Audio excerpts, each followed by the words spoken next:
I was invited to my sister's baby shower and made a scrapbook of our childhood memories. She flipped through and snorted, "Oh look," before she became the family embarrassment. Then my cousin jokes, "Careful, the pages might cry."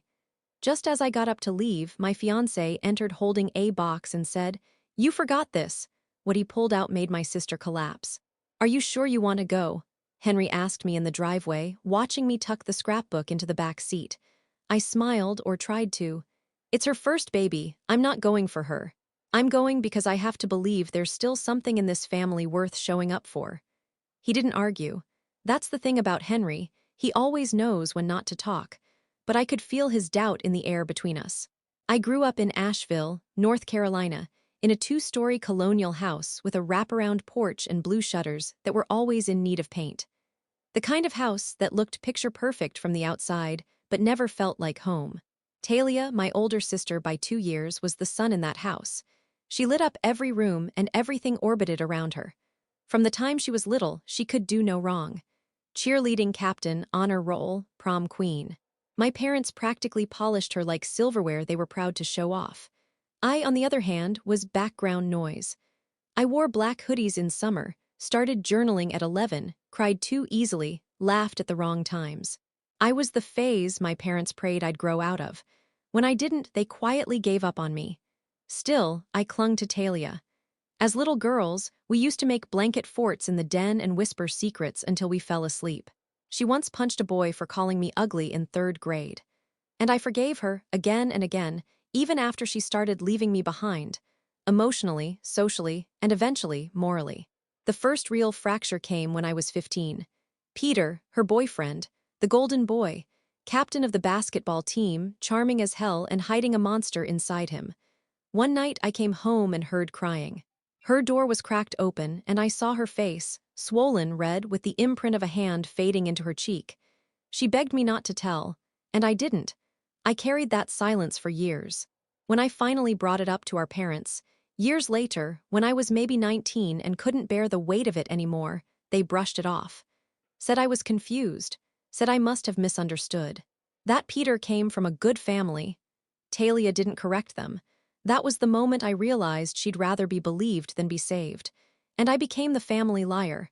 Fast forward to this spring. Talia's baby shower was the biggest family event in a decade. My mother had been sending me spreadsheets of the RSVP list, floral arrangements, and gluten-free dessert options since February. "Don't forget to bring a gift," her email read. "Something meaningful, she's your sister." So I made a scrapbook, not a cheap gesture. I dug through old boxes for photos, scanned crumbling Polaroids, wrote hand-lettered captions, even included a few of the letters we wrote to each other as kids. It was raw and real, and it took me weeks. I put everything into it. I arrived on time. Not early enough to help set up, they wouldn't have asked me anyway, but not late enough to be accused of being inconsiderate. The house looked exactly the same, but smaller. Talia wore a long white dress that draped perfectly over her belly. She was glowing, surrounded by friends with sleek hair and manicured nails who talked about prenatal yoga and organic baby lotion. I felt like a stranger in my own childhood home. After the gifts were opened, tiny onesies, diaper subscriptions, a handmade cradle from our uncle, I handed her the scrapbook. She opened it in front of everyone, flipping slowly. And then she laughed. "Oh, look," she said, holding it up, before she became the family embarrassment. A few people chuckled. My cousin Elise, always the instigator, added, "Careful, the pages might cry." I felt every eye in the room on me. No one stopped her. No one said a word. I smiled. The kind of smile you use to keep your face from crumbling. I stood up quietly and made my way to the front door. My throat was tight, my ears ringing. And then the door opened. Henry walked in. I didn't know he was coming. He'd said he had a meeting in Charlotte. But there he was, calm as ever, carrying a box about the size of a shoebox. It had my name written on top in his blocky handwriting. "You forgot this," he said, gently placing it on the table. Then he looked around the room. My mother stiffened. Talia's smirk faltered. He opened the box. Inside were documents, printed, labeled, organized, and photos, old ones. The first photo was of Talia. Her eye darkened, a bruise blossoming under concealer. Another with a split lip, a letter in her handwriting, dated and signed, more photos. A journal page, Gasps rippled across the room. Henry didn't raise his voice. He didn't need to. Some of you might remember Peter, he said. Some of you defended him. Some of you pretend nothing happened. But Ava, he nodded toward me, carried this truth alone for years. To protect her sister, to protect this family. No one moved. Talia sat frozen, eyes locked on the photo in Henry's hand. I helped her gather this, he continued. Because you've all forgotten who Ava is. Or maybe you never bothered to learn. She's not embarrassed. She's the only one who ever told the truth. Talia's face went pale. She lowered her head, her hands shaking slightly. Then she stood up too quickly and stumbled back into her chair. She started crying. Quietly, then louder. But no one reached for her. I don't remember walking out.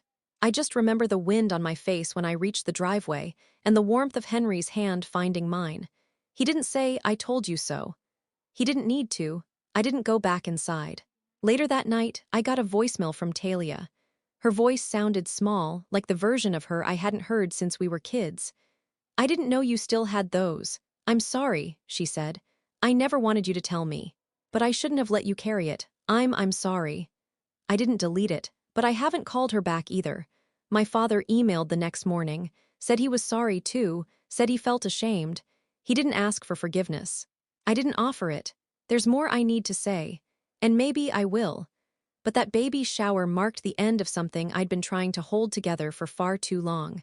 I know this isn't the typical relationship problem. It's not he doesn't text back, or should I move in? But relationships aren't just about partners. Sometimes, the most painful and confusing ones are with the people who share your blood, and think that gives them a right to your silence. After we left the baby shower, Henry and I didn't go straight home. We drove in silence for a while, letting the soft curve of the Blue Ridge Parkway wind around us. The sun was starting to dip behind the mountains, casting a warm amber light across the dashboard. He reached over and rested his hand on my leg as I stared out the window. I was trying to process what had just happened, not just the outburst, not the reveal, but the years that had led to that exact moment.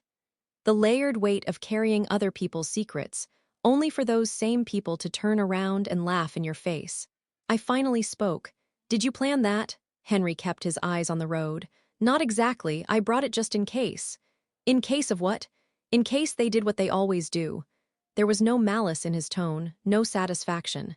Just an even calm, the kind that makes you feel safe and seen.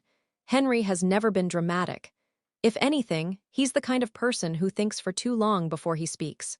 Which is why I knew the choice to bring that box wasn't impulsive, it was deliberate. And protective. I exhaled slowly, the tension in my chest finally starting to loosen. "Thank you," I whispered. He nodded. It was time. The days that followed were oddly quiet. I didn't hear from my mom. Not even a passive-aggressive text or a guilt-laced phone call. That silence, in some ways, was louder than if she'd yelled. My dad did try. His emails were tentative, filled with that uncomfortable blend of remorse and justification. He wrote things like, "I never realized how much you were holding. We failed you. That much is clear. I wish we could go back. But what do you say to someone who ignored the warning signs for so long, who told you, as a teenager, that you were being dramatic, when all you were doing was protecting your sister?" I didn't respond. I wasn't angry anymore, just tired. I spent that week off work. I told my supervisor I needed a break, and she didn't ask questions. One of the rare benefits of working in a trauma recovery nonprofit, everyone understands that healing doesn't follow a clock. Henry stayed close. He cooked, cleaned, and watched terrible reality shows with me even though he hated them. He never once brought up the scrapbook or the box unless I did. He just held space for me, which I didn't realize until then was something I had never really had in my life. 4 days after the shower, I got a letter. An actual letter. In an envelope, with my name written in Talia's handwriting. I stared at it for hours before opening it. Inside were 5 pages, not typed. Handwritten and in a way that felt rushed, like the words were spilling out faster than she could keep up. She didn't start with an apology. She started with a memory. "Remember when we made that secret sisters club, the one where we swore to protect each other no matter what? I think about that all the time, even now." She wrote about Peter. She admitted everything. That he started pushing her in 10th grade. That he'd grab her arms too hard and tell her no one else would ever love her. That she'd lied to our parents because she was afraid of what would happen if she told the truth, and more afraid they might not believe her. That she let me take the fall because she couldn't bear to lose the image they had of her. Then she wrote this: "I didn't think you'd still remember. I didn't think you kept those letters or the photos. I thought you'd moved on, but instead you carried it. You protected me even when I hurt you, and I mocked you in front of everyone. I don't know what that makes me, but I know I'm sorry." There was more. She said she'd started therapy a few months into her pregnancy, mostly because her OB suggested it. She hadn't told anyone yet. She wrote that she's terrified of becoming our mother. The moment she saw Henry pull out that box, it was like watching a mirror shatter in slow motion. She ended with a question. "I know I don't deserve your trust, but can I earn back even a piece of it?" I didn't know how to answer that. I still don't. Later that night, Henry and I sat on the back porch with mugs of tea. The spring air was soft, carrying the smell of honeysuckle from the neighbor's fence. I read him parts of the letter. He listened quietly. Then he said, "What do you want to do?" It was a deceptively simple question. Not what I should do, not what would make things right, just what I wanted. I sipped my tea and stared into the dusk. "I think I want space," I said finally. "But maybe not forever." The thing about trauma, especially the slow burn kind that takes years to recognize, is that it doesn't always come with obvious wounds. It weaves into how you breathe, how you doubt yourself, how you look in the mirror and wonder if you're broken because your own family made you feel small.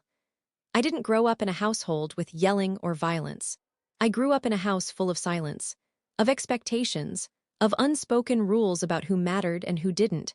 And even now, after the scrapbook, the box, the reveal, there's a part of me that still wants to go back, to make things right, to believe in the fantasy of the close-knit family that everyone else seems to have. But another part, the wiser, maybe healthier part, knows that peace doesn't always come from rebuilding.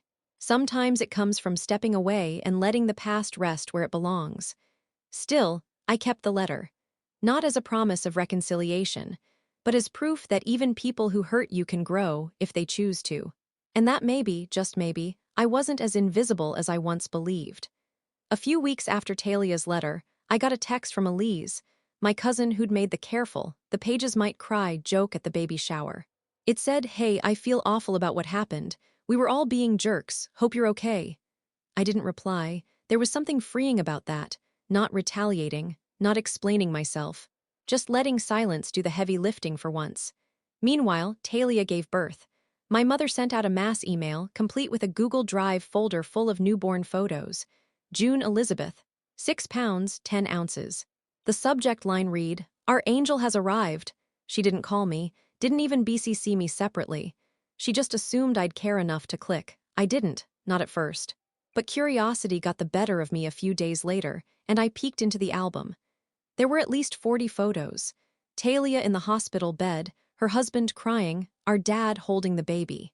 Then there was one, just one of my mom standing beside Talia, looking at the baby like she was made of gold. I stared at it for a long time, not because I felt left out, but because I realized something. I didn't feel anything. Not envy, not anger, not longing, just clarity. Now this is where things started to shift in a way I hadn't expected. A friend of mine, Carla, a woman I'd met through the nonprofit I work for, called me a couple of weeks later. She runs a community center in Asheville that offers support groups for women navigating trauma, especially domestic abuse.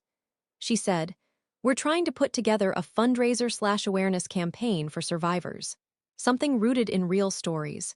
Would you ever consider sharing yours?" At first, I hesitated. The idea of standing in front of a room, telling strangers about what I'd seen, about what I'd carried, it felt invasive. But then I thought about that baby shower. About that moment when Henry opened the box and no one spoke up for me. About all the people in my family who looked away for years. Maybe strangers would listen better. So I said yes. The event was held at a small community theater downtown. Nothing flashy, folding chairs, coffee urns, and people in well-worn jeans. I stood under a soft spotlight and read from an essay I'd written. I didn't name names. I didn't need to. I talked about what it means to carry someone else's secret. What it does to a young girl when her pain is ignored. How hard it is to unlearn the belief that you are only valuable when you're quiet. When I finished, there was a pause. Then applause, long, sustained. Some people cried. Others just nodded with that kind of heavy understanding that comes from having lived through similar silence. Afterward, Carla approached me. "You know," she said, "we've had a few donors ask about this. They want to expand it. Maybe a writing workshop for survivors, maybe a podcast." She smiled. "You could lead it." I felt something shift inside me then. Not the loud kind of pride. The steady, grounding kind. The next day, I updated my resume. The final turn came not long after. My mom called. For the first time since the baby shower. No voicemail, just a call. I let it ring, thinking she'd leave a message. She didn't, but 2 days later I got a letter. In the mail, handwritten, not 5 pages like Talia's, just one. "I don't know who you are anymore," she wrote. "But I realize now, I never really knew who you were to begin with. You were the strong one. I'm sorry it took me this long to see it. I hope it's not too late to start over." I sat with it for a while. I didn't cry. I didn't tear it up. I just folded it back and put it away. I never responded. Because by then, I'd realized something I wish I'd known years ago. Closure isn't something other people give you. It's something you give yourself. Now for the part that might sound petty, but I promise, it was earned. A few months later, the community center held a public exhibit as part of the awareness campaign we'd worked on. We called it Letters We Weren't Allowed to Send. Survivors submitted real, unsent letters they'd written to their abusers, to family members, or even to themselves. Talia's letter was one of them. She gave permission anonymously. No one in the audience knew who had written it except for me and her, and my parents, who attended out of support. When they saw the letter, my mother went pale. My father put his arm around her and slowly led her away from the display. They never said a word about it. Later, I saw Talia lingering by the punch table, holding her daughter in a sling. We made eye contact. She nodded. And for the first time in years, I nodded back. Not in reconciliation, but in mutual understanding. I'm not the family embarrassment anymore. In fact, I'm not even part of the family in the way I used to be. I stopped chasing that version of connection, the kind that demands silence, conformity, and martyrdom. Instead, I built something new. Henry and I bought a little house with creaky floors and a porch swing in Charlotte. I run writing groups now. We host dinners where the only requirement is that you show up as yourself, fully and without apology. And every now and then, I pull out the scrapbook, the original one, the one I made with all the good memories before everything got twisted. I don't keep it out of sentimentality. I keep it as proof that I tried, that I showed up, that I loved, even when it wasn't returned. And that when the time came, I let the truth speak louder than my shame.